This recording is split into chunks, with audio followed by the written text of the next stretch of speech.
Arkadaşlar merhaba. Pratik bir şekilde anlatacağım hemen. Kara turpu alıyoruz. Kafasını şöyle şapka şeklinde kesiyoruz. İçini bu şekilde oyuyoruz.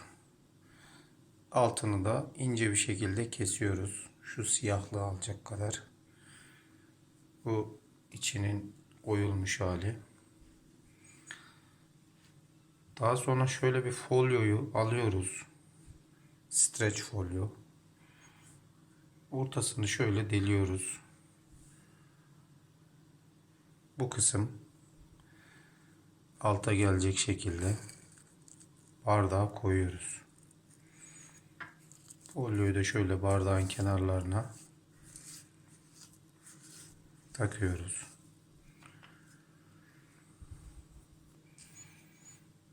Daha sonra içine bal ekliyoruz. Alabildiği kadar.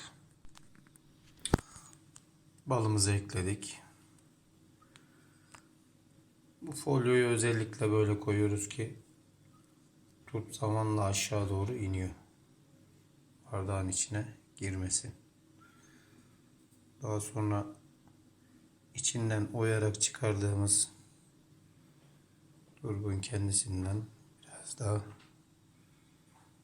ekliyoruz. Sonra kapağını, daha önceden kestiğimiz kapağını güzel bir şekilde koyuyoruz. Şu anda değil ama bu zamanla buradan akacak sabaha kadar. Turbun içindeki öz suyu alarak bal karışımı aşağı inecek. Bu karışım öksürüğü kesmeye birebir. Sabahleyin de akmış halini çekmiş olacağım. Evet arkadaşlar. Balımız gördüğünüz gibi aşağı doğru süzülmüş. İç özünü alarak folyo sayesinde de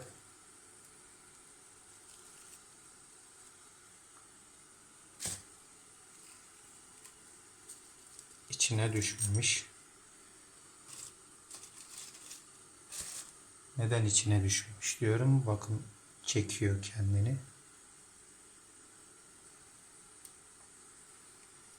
Buradan. Gerçi dar bir bardak kullandık. Yine de olsun. İçine girmesine gerek yok. İşte bu